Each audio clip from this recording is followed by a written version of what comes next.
Hello everyone, welcome back to my YouTube channel Love is Immortal. We always love in with Vangshan. So my dear friends, cutie, beauty and sweeties, आप लोग ठीक ठाक होगे ऐसी मैं उम्मीद करती हूँ।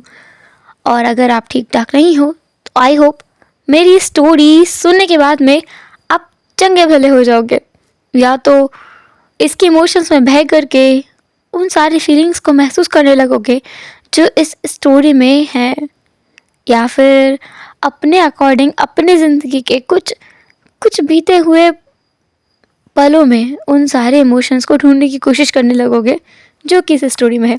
वैसे जो भी आप करना चाहो कर सकते हो। मैं तो ये बताऊंगी कि आज की स्टोरी का ये पार्ट बहुत ज़्यादा अच्छा होने वाला है। ऐसा नहीं है कि आपको इसमें विंग की तरफ से कोई पोलाइटनेस देखने को मिलेगा, ऐसा नहीं है, पर हाँ वांगची की तरफ से ज़रूर आपको कुछ देखने को ज़रूर मिलेगा। तो चलो आज के पार्ट को स्टार्ट करते हैं। हम देखते हैं लान वांगची जो बेड पर पूरी तरीके से खुद को सबमिट कर चुका है वी वुशान के आगे, क्योंकि वी वुशान ने उसके दोनों हाथों को उसके सर के ऊपर पिन कर रखा है और उसके लिप्स लगातार वांगची की बॉडी को चरिश किए जा रहे हैं, उसे लिक किए जा रहे हैं, सक किए जा रहे हैं और बाइट किए जा रहे हैं। जिन सब प्लेजर को वांगची हैंडल नहीं कर पा रहा था और मौन पर मौन बस किए ही जा रहा था। वांगची की आंखों में बहुत सारे आंसू थे, कुछ प्लेजर की वजह से तो कुछ पेन की वजह से। ऊपर से वांगची जो अपने हाथों को छुड़ाने की नाकामयाब कोशिश किए जा रहा था, उसकी वजह से भी वांगची की कलाइयों में दर्द हो रहा था। विंग जब जैसे ये लगता है ना कि वांगची ऐसे नहीं मानेगा, तो विंग अपने पास में पड़े हुए इक्विपमेंट में से एक औजार निकालता है। वांगची के लिए तो वो औजार ही था, या कहो एक रस्सी जिससे विंग उसके हाथ बांधने वाला है, लेकिन ये रस्सी दिखने में बहुत ज़्यादा अजीब और अलग थी। वो हैंड कफ्स थे जिससे टाइटली विंग ने वांगजी के हाथ उसके सर के ऊपर बेड से बांध दिए थे, एंड देन वांगजी के लोअर बॉडी को भी पूरी तरीके से निकट कर दिया था। एंड देन वो अपने जो औजार है उनमें से किसी एक चीज़ को उठाता है और वांगजी की बॉडी पर जो उसने पहले से लगा रखा था उसे हटाता है। वो एक कुछ चीज़ जो कोई कोई गैजेट सा लग रहा था वांगची को, वो वांगची की बॉडी पर फिट करने के बाद विंग के हाथ में एक और रिमोट था जिसका बटन विंग ऑन कर देता है। और विभूषण के उस बटन को ऑन करते ही वांगची की पूरी बॉडी कांप गई थी। वो थर थर कांपते हुए वांगची विंग से रिक्वेस्ट कर रहा था रुकने के लिए, पर विंग जैसे मर्सी की हालत में था ही नहीं, तो वांगची बस प्लीड किए जा रहा था, पर विंग तो मान ही नहीं रहा था। वांगची को उन इक्विपमेंट से बहुत ज़्यादा टॉर्चर करने के बाद में उसे ओवरली प्लेजर्ड महसूस कराने के बाद विंग सेटिस्फाई फील करता है और फिर उन सारे सामानों को साइड में रखकर वांगची की तरफ देखते हुए बोलता है, आइंदा से मेरे कमरे में जाने की हिम्मत भी मत करना, वरना जो आज किया है उससे भी बुरा हाल करूँगा मैं तुम्हारा।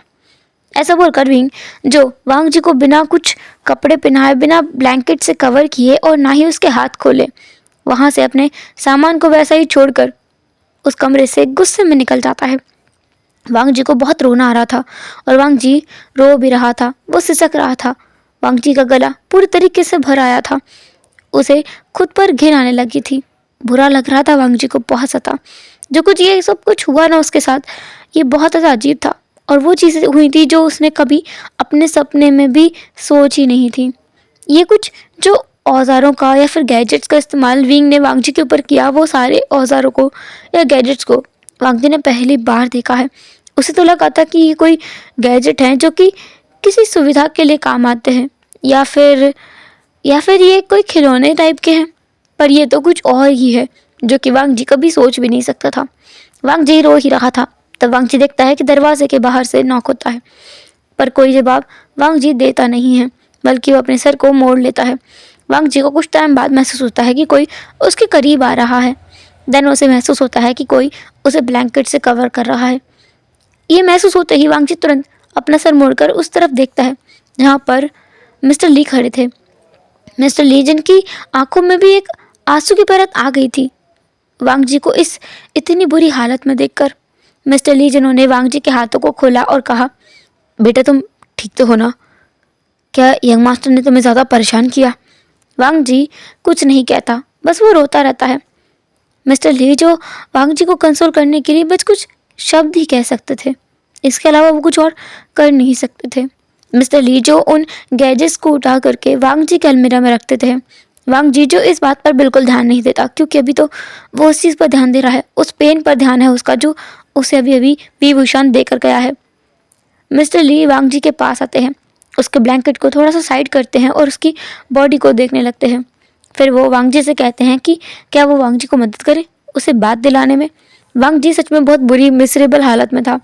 मिस्टर ली वांग जी का एक अपने बेटे की तरह ख्याल रखते हुए उसे बाथरूम में लेके जाते हैं, बात दिलाते हैं, फिर उसकी पूरी बॉडी पर मेडिसिन अप्लाई करते हैं, सिवाय उसकी लोअर बॉडी को छोड़कर, जहाँ पर वांग जी से वो खुद कहते हैं कि वो ऐसा खुद से करे।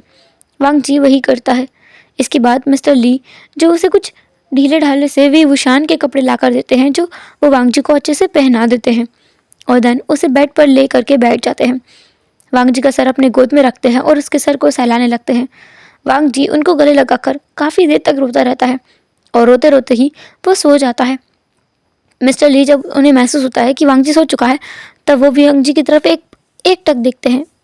उनकी आंखें एक पल के लिए तो बस अपनी जगह पर ठहर गई थी, क्योंकि ये कुछ जो उन्होंने अभी अभी सुना बाहर से और जो कुछ उन्होंने अभी अभी देखा वो विश्वास करने के लायक नहीं है। उन्हें बहुत गुस्सा भी आ रहा था विभूषण के ऊपर, पर वो कुछ कह नहीं सकते। वो एक सर्वेंट है, एक सर्वेंट से ज़्यादा उनकी औकात या हैसियत नहीं है, तो वो कुछ कह नहीं सकते अपने मास्टर को। मिस्टर ली जो वांग जी को ब्लैंकेट से कवर करते हैं और उसके सर पर किस करते हैं, एक अपने बच्चे की तरह।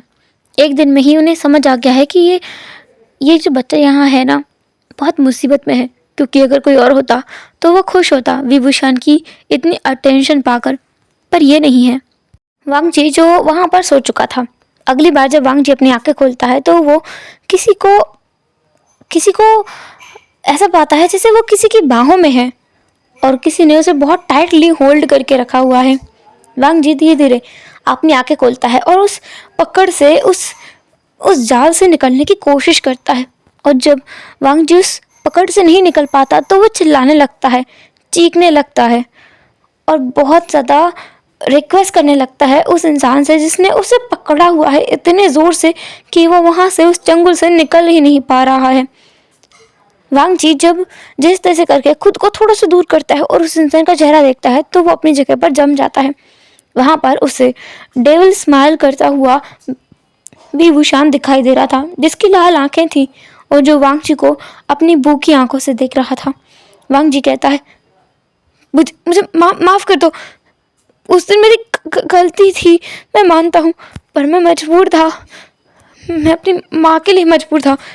मैं जानता हूँ जो भी मैंने कुछ किया वो गलत था। उस समय अगर मैं थोड़ा सोचता तो कोई और रास्ता निकल सकता था। मुझे माफ़ कर दो। पर विभूषण जो वांग जी की तरफ देखता है और अपनी गुस्से वाली आंखों से कहता है, तुमने क्या सोच रखा है? तुम मेरा इस्तेमाल करोगे और मैं तुम्हें यूं ही जाने दूंगा? तुमने मेरा इस्तेमाल किया अपनी माँ को बचाने के लिए, और तुम्हें क्या लगता है ये जानने के बाद भी मैं तुम्हें जाने दूंगा? बिल्कुल नहीं। तुमने किसी भी वजह से वो किया होगा, पर तुमने मेरी ज़िंदगी बर्बाद कर दी है। तुमने मुझे धोखा देने की कोशिश की है। मैं तुम्हें छोड़ूंगा नहीं। तुमने एक लड़की बनकर मुझे धोखा दिया, मुझ जैसे एक प्राइडफुल इंसान का पूरा प्राइड ही ख़त्म कर दिया। मैं कभी लड़कों में इंटरेस्ट नहीं ले सकता, और तुम जैसे इंसान में तो कभी नहीं। तुम यहाँ मेरे पास हमेशा मेरे घर में यूं ही पड़े रहोगे और यहाँ रह करके सड़ोगे। तुम कभी अपने माँ और भाई से मिल नहीं पाओगे और मैं उन्हें मार डालूंगा। वांग जी जब ये सुनता है और उसे बहुत हैरानी होती है, वो प्लीड करने लगता है, रोने लगता है, पर विभूषण जो जोर जोर से हंसने लगा था। वांग जी जो खुद को अब किसी बेड़ी में जकड़ा हुआ देखता है, वो बेड़िया जो उसे पकड़े हुए हैं, जकड़े हुए हैं, वो विभूषण को देखता है जिसके हाथों में उसके एक साइड पे उसकी माँ बंधी हुई है एक चेयर पे, और दूसरी साइड उसका भाई विभूषण जिसने उसके भाई का गला काटा, फिर उसकी माँ का। देन विभूषण उसकी तरफ बढ़ता है। वांग जी कहता है, मुझे भी मार डालो मुझे भी। पर वांग जी हैरान हो जाता है क्योंकि विभूषण उसके बाल पकड़ के उसे ऊपर की तरफ मोड़ता है और कहता है, तुम जियोगे और जीते रहोगे। तुम जिंदगी भर मेरा मिस्ट्रेस बन के रहोगे। तुम्हारी कोई पहचान नहीं होगी। और एक लड़के के लिए सबसे बड़ी शर्मिंदगी वाली बात यह है कि वह दूसरे लड़के का मिस्ट्रेस बन जाए। तुम यहीं सड़ोगे, यहीं। विंग जो ये कहता है और हंसने लगता है, वांग जी को बहुत रोना आता है और वो चिल्लाने लगता है, चीखने लगता है, अपने हाथ पैरों को इधर उधर मारने लगता है। तभी उसे महसूस होता है कि कोई उसे बहुत प्यार से गले लगाए हुए है। वांग जी जब अचानक से अपनी आंखें खोलता है और वो चिल्लाता है जोर से, तब उसे महसूस होता है कि वो कहीं और है। वो उसी कमरे में है जिसमें कल रात को वो था, जिसमें विभूषण अचानक रात में आ गया था। वांग जी अपनी आंखें खोल के देखता है तो वांग जी को मिस्टर ली ने हक किया हुआ था। मिस्टर ली वांग जी को हल्का सा अपने से दूर करते हैं और कहते हैं, तुम ठीक हो ना बेटा? क्या तुमने कोई बुरा सपना देखा? चिंता मत करो, मैं कुछ करता हूँ, तुम्हें कल से बुरे सपने नहीं आएंगे। वांग जी मिस्टर ली की तरफ कंफ्यूजन में देखता है। फिर वो उस कमरे को देखता है। अचानक से उसे सब कुछ याद आता है अपने सपने के बारे में। तो तुरंत ही वांग जी पूछता है, विभूषण कहाँ है? क्या वो चला गया? मिस्टर ली थोड़ा कंसर्न फील करते हुए बोलते हैं, क्या हुआ बेटा? तुम्हें अभी भी डर लग रहा है उससे? वो नहीं गए हैं, यही हैं अपने कमरे में। और वैसे भी अभी तो सुबह के 3 ही बजे हैं, वो यहाँ से सुबह के 7 बजे निकलेंगे। वांग जी मिस्टर ली को देखता है और कहता है, मुझे उससे बात करनी है, मुझे उससे बात करनी है। वांग जी ऐसा बोलते हुए उठता है अपनी जगह से और जाने लगता है। मिस्टर ली उसे रोकते हुए बोलते हैं, बेटा अभी 3 बज रहे हैं सुबह के, उन्हें मत जगाओ। अगर उनकी नींद कोई खराब करता है तो उन्हें बहुत गुस्सा आता है। वो बहुत मुश्किल से सोते हैं, उन्हें सोने के लिए नींद की दवाइयाँ लेनी पड़ती हैं, फिर भी उन्हें नींद नहीं आती है। तुम उनके पास अभी मत जाओ, जब वो जाग जाए तब उनसे बात कर लेना। वांग जी को बड़ी मुश्किल से मिस्टर ली समझाकर वहाँ बिठाते हैं। वांग जी मिस्टर ली को गले लगाकर ही रोने लगता है और देन वो अपने सपने के बारे में कुछ नहीं बताता मिस्टर ली को। देखते देखते समय बहुत जल्दी गुजर जाता है मिस्टर ली के लिए, पर वांग जी के लिए एक एक पल, बीतता हुआ पल एक एक साल के बराबर लग रहा था। वांग जी को बहुत ज़्यादा परेशानी हो रही थी समय को काटने में। फाइनली सुबह के 6 बजे और मिस्टर ली ने कहा कि अब विभूषण के कमरे से बाहर निकलने का समय हो गया है। वांग जी तुरंत वहाँ से निकल जाता है और कहता है, मुझे उससे बात करनी है। ऐसा कहकर वांग जी तुरंत विभूषण के कमरे के सामने जाता है। विभूषण के कमरे पर वांग जी नॉक करने वाला था। उसने अपना हाथ उठाया और उसी पल दरवाज़ा खुल गया। वांग जी का हाथ अभी भी हवा में था और विभूषण जो दरवाजे पे खड़े होकर एक पजल्ड लुक के साथ में वांग जी को देख रहा था। एंड देन वो उसे ऊपर से नीचे तक घूरे जा रहा था। वांग जी की सिचुएशन कोई भी देख कर समझ सकता है कि वांग जी को कोई नाइटमेयर आया था, जिसकी वजह से वो डरा हुआ है, पैनिक कर रहा है और वरिड है। विभूषण अपनी एक आईब्रो रेस करते हुए बोलता है, कुछ बात करनी है तुम्हें? वांग जी कहता है, बात करनी है, बात करनी है आपसे, मुझे आपसे बात करनी है। वांग जी ये कहते हुए भी रोने लगा था। उसकी आंखों में आंसू आ गए हैं। उसकी आंखों के सामने वो मंजर बार बार आ रहा था जब विभूषण ने हंसते हुए उसके माँ और उसके ब्रदर को मार दिया था। वो ये सब कुछ नहीं चाहता, इसलिए वो विभूषण के पास आया है ये रिक्वेस्ट करने की विभूषण उसके साथ जो चाहे वो कर सकता है, पर उसकी माँ और उसके भाई को बिल्कुल चोट ना पहुंचाए। विभूषण जो वांग जी की हालत देखता है और उस पर थोड़ा सा शायद उसे तरस आ जाता है, इसलिए विभूषण वांग जी को अंदर आने का इशारा करता है। वांग जी डरते डरते अंदर जाता है विभूषण के हाथ के इशारे से, जिससे वो कह रहा था कि बेड पर बैठ जाओ। तो वांग जी वहीं एकदम कॉर्नर में आगे खिसक कर बैठ जाता है थोड़ा सा। विभूषण वांग जी को देखता है और फिर उसके सामने बड़े सोफे पर बैठ जाता है और एक टक वांग जी को देखने लगता है। विभूषण अपनी घड़ी की तरफ देखता है, जैसे कि वो इंतजार कर रहा हो कि वांग जी कब कुछ कहेगा, क्योंकि समय हो रहा है। विभूषण अभी पूरी तरीके से रेडी हो चुका था अपने ऑफिस जाने के लिए। वांग जी विभूषण की तरफ देखते हुए कहता है,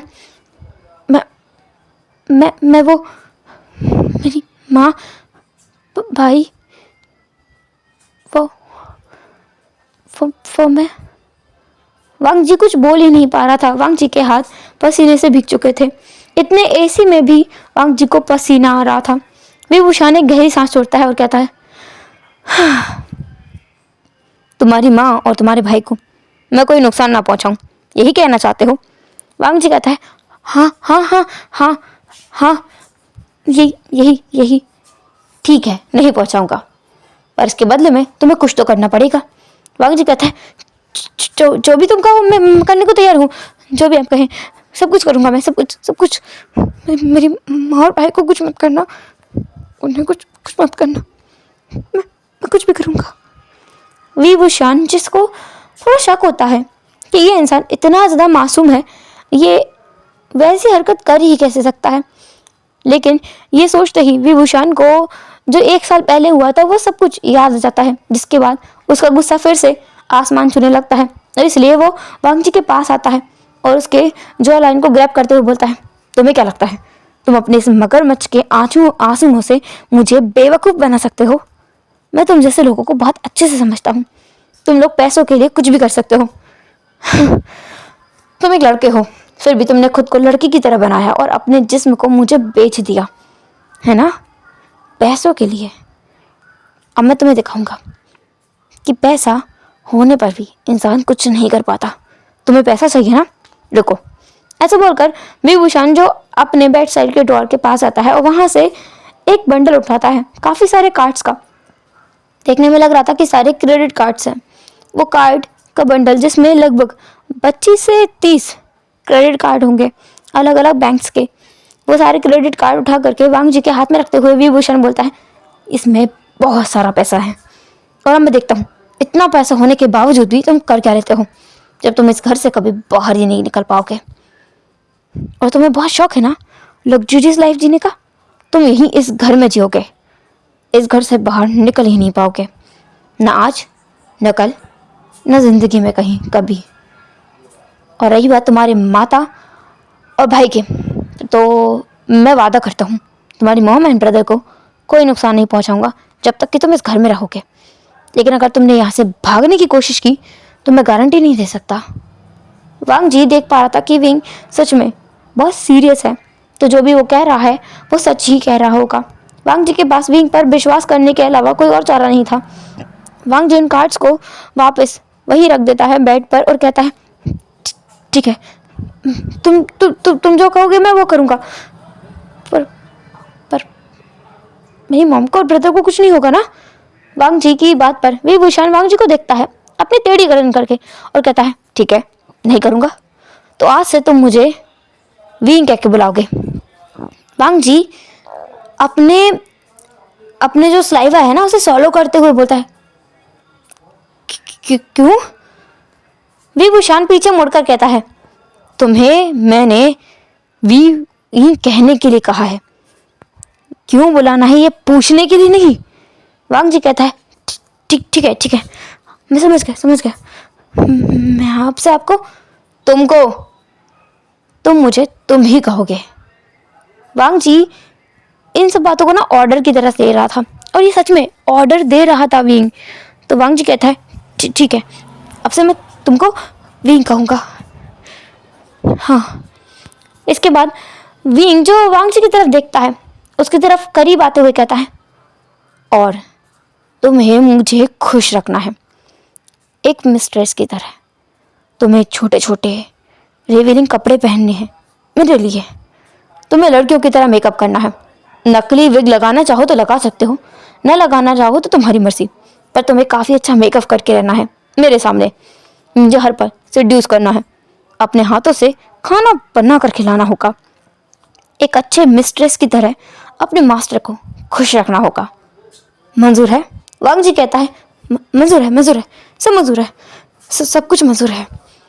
ठीक है, तो अपना पहला काम करो। वांग जी अपनी जगह पर डम्फाउंडेड खड़ा था। पहला काम? कौन सा काम करे आप वो?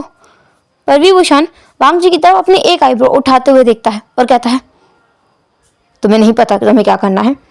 वांग जी धीरे से अपना सर नाम हिला देता है।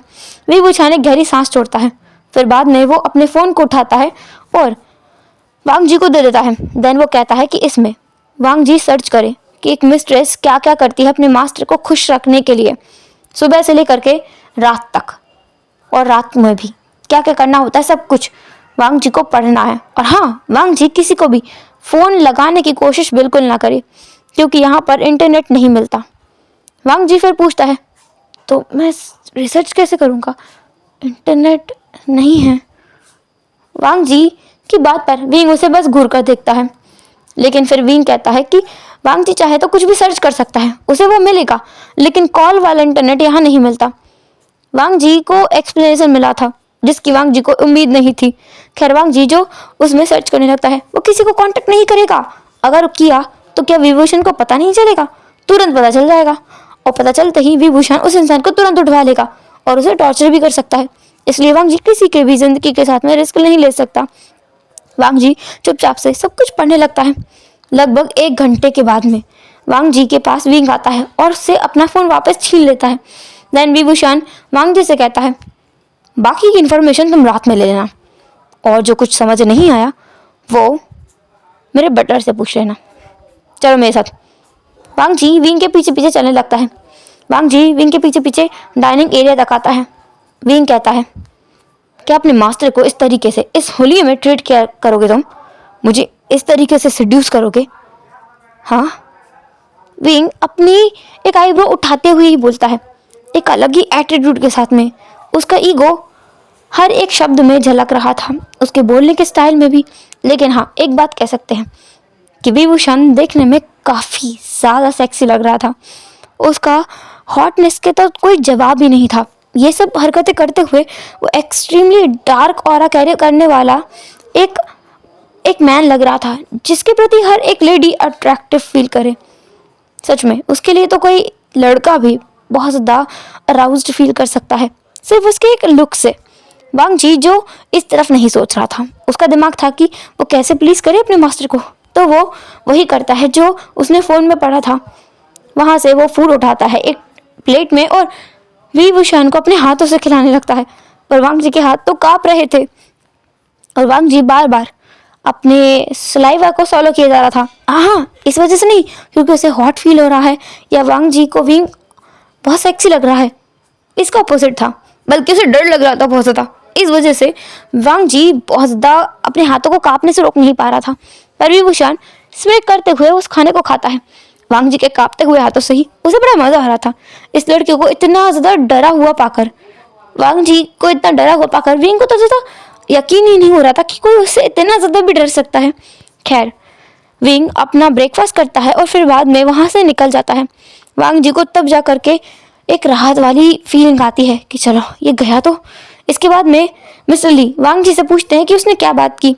वांग जी बताता है कि उसने बस एक डील की है जिसमें विभूषण से उसने ये कहा कि उसकी मॉम और उसके ब्रदर को कुछ नहीं होना चाहिए, बदले में जो कुछ विभूषण कहेगा वो सब कुछ वांग जी करने को तैयार है। मिस्टर ली तो ये सब सुनने के बाद में सदमे में थे और वो बस वांग जी की तरफ बस देखे जा रहे थे कि ये क्या कर दिया है वांग जी ने। फिर वो ये पूछते हैं कि आखिर विभूषण ने क्या मांगा वांग जी से रिटर्न में। तो वांग जी ने सब कुछ सच सच बता दिया। एंड देन मिस्टर ली से ये पूछा कि उसे एक अच्छा मिस्ट्रेस बनने के लिए क्या करना पड़ेगा। वांग जी को ये बोलते हुए बहुत शर्मिंदगी तो महसूस हो रही थी, पर उसे ये करना तो पड़ेगा ही। मिस्टर ली जो बहुत हैरान थे उनके मास्टर की इन सब बातों से। पहली बात तो वो इस बात से भी हैरान थे कि उसका मास्टर किसी लड़के को उठाकर यहाँ ले आया है, उस जगह पर जहाँ पर वो किसी को आज तक लेकर नहीं आया है सिवाय एक इंसान के। इस पूरी ज़िंदगी में उन्होंने एक अकेले लौते इंसान के अलावा किसी और को यहाँ कभी नहीं देखा था, और यहाँ आने वाला दूसरा इंसान वांग जी है। और दूसरी बात ये थी कि इस इंसान की जो हालत है ना, वो तो पहले वाले इंसान की कभी हुई ही नहीं थी इस घर में रहते हुए। वांग जी की हालत तो बहुत ज़्यादा मिसरेबल है। वांग जी के साथ में उसका मास्टर क्या क्या करता है ये मिस्टर ली से छुपा हुआ बिल्कुल भी नहीं है। तो मिस्टर ली जो वांग जी को बिना किसी हेजिटेशन के बताने लगते हैं कि वो कैसे विभूषण को खुश करने की कोशिश कर सकता है, और कोशिश नहीं बल्कि वो उसे खुश भी कर सकता है। विभूषण का फेवरेट फूड जो कि स्पाइसी लोटस सूप है और स्पाइसी नूडल्स हैं, स्पाइसी चिली पोटैटोस हैं, स्पाइसी सैंडविच, मतलब उसके लिए जो भी बनाओ वो एक्स्ट्रा स्पाइसी करो तो उसे हमेशा पसंद आ ही जाता है। स्वीट्स उसे थोड़े कम पसंद है, उसे स्वीट्स में ज़्यादा कुछ खास पसंद नहीं है, लेकिन हाँ टांगो लू से काफ़ी हद तक पसंद है। ऐसे ही उसकी काफ़ी सारी पसंद नापसंद के बारे में वांग जी को बताया था मिस्टर ली ने। वांग जी मिस्टर ली से कहता है कि विभूषण ने उससे कहा था कि वो उसे सिड्यूस करने की पूरी कोशिश करें, उसके लिए उसे छोटे छोटे कपड़े पहनने होंगे, वो भी लड़कियों की तरह। तो वांग जी के लिए वो इन कपड़ों का इंतजाम क्या मिस्टर ली कर सकते हैं। मिस्टर ली जिन्होंने कहा कि वो कर देगा, पर यह कुछ ज़्यादा जल्दी नहीं हो रहा है। विभूषण ने कहा ये तो वो मानता है, पर क्या आज ही करना ज़रूरी है। वांग जी जो किसी भी हालत में किसी भी सूरत में विभूषण को या कहो विंग को अपसेट नहीं कर सकता, उसे ऑफेंड करने की हिम्मत तो वांग जी के 1000वें हिस्से में भी नहीं है। तो वांग जी कहता है कि नहीं नहीं, आज ही करना होगा, वो भी विंग कहने से पहले। मिस्टर ली जो वांग जी के मुंह से विंग सुनते हैं तो उन्हें हैरानी होती है और वो पूछते हैं, तुमसे किसने कहा कि उसे विंग बुलाओ? वांग जी कहता है कि उसी ने कहा है, विंग नहीं कहा कि अब से वांग जी विंग को विंग बुलाएगा, और अगर वो ऐसा नहीं करता है तो अंजाम बुरा होगा। वांग जी वही करेगा जो विंग ने उससे करने के लिए कहा है। मिस्टर ली जो कुछ समझ नहीं पा रहे थे। एक पल को तो उन्हें कुछ और लगता था, दूसरी पल उन्हें कुछ और ही महसूस हो रहा था। मिस्टर ली अपने जो गेस्चर है ना उसे कंफर्म नहीं कर पा रहे थे कि आखिर चल क्या रहा है। फिर भी वो सब कुछ करते हैं जो वांग जी ने उनसे करने के लिए कहा था। पता नहीं कहाँ से और कैसे, पर दोपहर तक मिस्टर ली वांग जी के लिए वो कपड़े लेकर के वापस आ गए थे। वांग जी जो भागने की कोशिश करने वाला ही नहीं है, क्योंकि विभूषण ने जो कहा है अगर वांग जी ने भागने की कोशिश की तो वांग जी के परिवार को कहीं से भी ढूंढ निकालेगा विंग और उन्हें फिर सजा देगा। इसलिए वांग जी भागने के बारे में सोच नहीं रहा था, और इसीलिए ही मिस्टर ली के बाहर जाने पर वांग जी ये देखने भी नहीं गया कि कैसे उस बॉर्डर को पार किया जाता है जो कि बिल्कुल तारों से बनी हुई है जिनमें करंट दौड़ता है 24 घंटे। उसने बिल्कुल नहीं देखा। मिस्टर ली जो दोपहर को वापस आए थे लगभग 2 बजे, और उन्होंने देखा था कि वांग जी वहीं सोफे पर बैठे बैठे ही सो गया है। मिस्टर ली उसके पास आते हैं और उसके सर पे हाथ फेरते हैं, और उस टच से वांग जी जाग जाता है। वो मिस्टर ली से पूछता है कि क्या उनका सफ़र ठीक रहा, क्या वो सही से शहर पहुँचे और शहर से उन्होंने शॉपिंग की। मिस्टर ली कहते हैं कि हाँ, वो सारा सामान ले आए हैं जो कि वांग जी ने उससे कहा था। देन वो पूछते हैं कि वांग जी ने खाना खाया। वांग जी कहता है कि उसने खाना बनाया है मिस्टर ली के साथ बैठकर खाने के लिए। वांग जी को एक फादरली प्यार जो होता है ना वो उतना कुछ मिला नहीं। उसके फादर की डेथ वांग जी के अर्ली टाइम में हो गई थी, तब से वो अकेला ही है। तब से वो अपनी फैमिली को खुद से हैंडल करते हुए आ रहा है, लेकिन अब उसे वो एक फीलिंग मिल रही थी जो उसकी लाइफ में मिसिंग थी।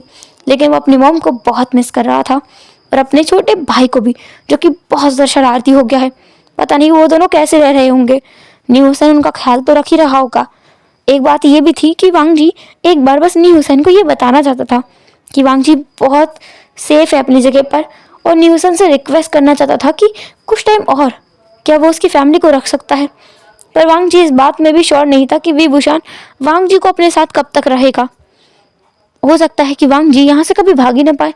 फिर वांग जी अपने मन में ही सोचता है, विभूषण एक बिगड़ा हुआ बच्चा है जिसे देखकर ही लगता है कि वो स्पॉइल्ड है, बहुत ज़्यादा स्पॉइल्ड। कभी भी एक चीज़ पर वो कुछ टाइम से ज़्यादा टिकता ही नहीं होगा। तो कुछ ही दिनों की बात है। वांग जी अपने आप को समझाता है कि कुछ टाइम बाद विभूषण उसे दूध में पड़ी मक्खी की तरह निकाल कर फेंक देगा। तो वांग जी अपने घर वापस जा पाएगा और अपनी मॉम और अपने भाई का ख्याल रखेगा। वांग जी मिस्टर ली के साथ बैठकर अपना लंच करता है। देन वो मिस्टर ली से कहता है कि उसे रेडी होने में मदद करे, क्योंकि वांग जी को लड़कियों वाला मेकअप आता नहीं था। मिस्टर ली के पास अपना फ़ोन था जिससे वो वहाँ पर बैठे बैठे काफ़ी सारे पिक्चर्स वगैरह देखते हैं जो वो शहर से ही डाउनलोड करके लाए थे। यहाँ कुछ अजीब सा सिस्टम है, वो ये कि यहाँ इंटरनेट चलता तो है पर सिर्फ विंग के फ़ोन का। मिस्टर ली के फ़ोन का भी इंटरनेट नहीं चलता, लेकिन हाँ उनके फ़ोन से कॉल ज़रूर हो जाते हैं, और विंग के फ़ोन से भी कॉल हो जाते हैं। पर उसने वांग जी को जानबूझकर ये बताया कि यहाँ से कॉल नहीं लगता, बस इंटरनेट चलता है।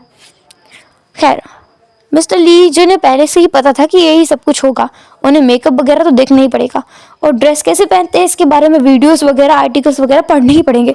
तो वो पहले से शहर से सब कुछ डाउनलोड करके लेकर आए थे। वो लोग उस चीज़ का इस्तेमाल करते हैं, और वांग जी अपने आप को मिरर में देखता है जहाँ पर उसने एक लड़कियों वाला ब्रालेट पहना हुआ था जिसके अंदर उसने कुछ लगाया हुआ था, जिसकी वजह से उसका जो चेस्ट था वो बुप्स की तरह बहुत ज़्यादा भारी भारी दिख रहा था। इसके अलावा उसने शॉर्ट पहने हुए थे और ऊपर से एक जैकेट डाला हुआ था जो कि वाइट कलर का था और पूरी तरीके से ओपन था सामने से। मिस्टर ली जो वांग जी को बस देखे जा रहे थे और उन्हें बहुत अजीब लग रहा था। लिटरली उन्हें बहुत अजीब लग रहा था। उससे ज़्यादा एम्बैरेसमेंट वांग जी को फील हो रही थी जो इन कपड़ों में अपने आप को देख रहा था। ऐसे कपड़े तो उसने तब भी नहीं पहने थे जब वो विभूषण के कमरे में पहली बार गया था। वांग जी विंग को सेड्यूस करके उसके साथ नाइट स्पेंड करके आया था, तब भी उसने ऐसा कुछ नहीं किया था जो वो आज कर रहा है। वांग जी को बहुत शर्मिंदगी महसूस हो रही थी। वांग जी फिर एक विग उठाता है, शॉर्ट हेयर वाली, जिसमें वो बाल उसके कंधे तक ही आ सकते थे उस विग को अच्छे से वो सेट करता है, फिर लिपस्टिक अप्लाई करता है, एकदम बोल्ड रेड लिपस्टिक। देन बहुत ही अच्छा सा वो मेकअप करता है अपना। वो मेकअप वैसे वो पहली बार कर रहा था, लेकिन फिर भी काफ़ी अच्छे से किया। एंड देन वो पूरी तरीके से एक लड़की बन के तैयार हो चुका था। वांग जी को यकीन ही नहीं हुआ कि अगर सच में वो लड़की की तरह तैयार हो तो क्या वो सच में इतना क्यूट, सेक्सी एंड हॉट दिख सकता है। वांग जी खुद को देख करके खुद के प्यार में पड़ता जा रहा था, लेकिन उसे पता है ये सब कुछ एक छलावा है, क्योंकि यही तो उसे करना है आज से, पता नहीं कब तक करना है। और बेचारे मिस्टर ली जो अब तक तो बहुत ज़्यादा अजीब महसूस कर रहे थे, और अचानक उन्हें वांग जी की शक्ल देखकर, जो वो मुंह बना रहा था ना, वो देखकर उन्हें हंसी आ गई और वो हंस पड़े। वांग जी उन्हें देखता हुआ बोलता है, आप क्या मैं ठीक नहीं लग रहा हूँ? आप हंस रहे हैं मेरे ऊपर?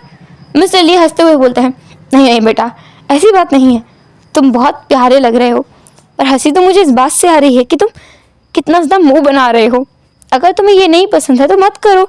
वांग जी कहता है, नहीं नहीं, पसंद हो या ना हो फिर भी मुझे करना पड़ेगा। मैं विंग की बात को नहीं टालूंगा। मुझे वैसे भी डर लगता है, क्या पता वो मेरी मॉम को और मेरे भाई को कुछ कर दे तो। तभी मिस्टर ली कुछ कहने वाले थे, लेकिन तुरंत ही वो रुक जाते हैं, क्योंकि उन्होंने दरवाजे पर देखा वांग जी जो अपने खुद के रूम में, जो उसको रूम दिया गया था वहाँ पे तैयार हुआ था, तो वहाँ के गेट पर विभूषण खड़ा हुआ था, बिल्कुल टेढ़ा टिक कर दरवाजे से, और वो बस एकटक वांग जी को घूरे जा रहा था।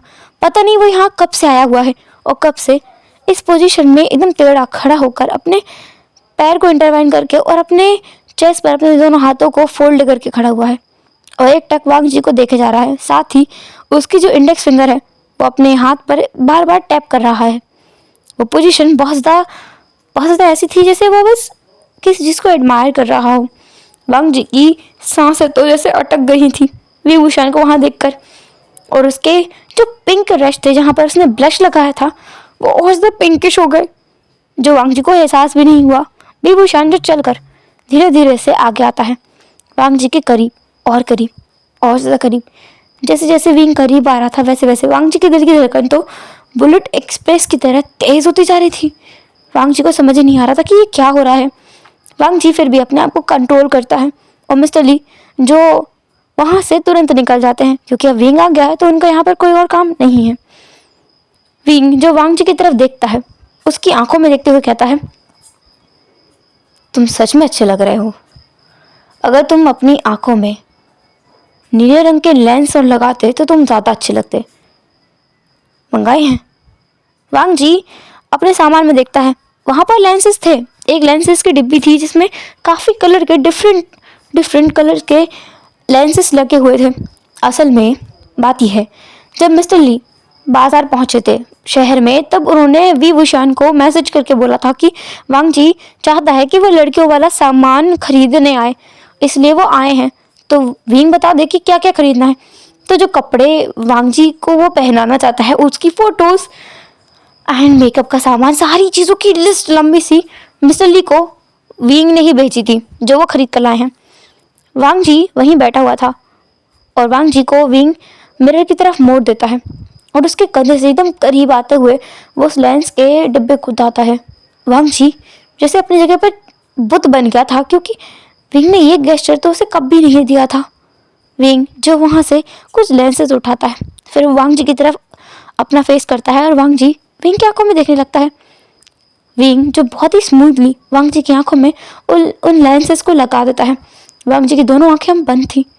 विंग उन दोनों आंखों पर हल्का सा फूंक मारता है, जिसके बाद वांग जी अपनी आंखें खोल लेता है।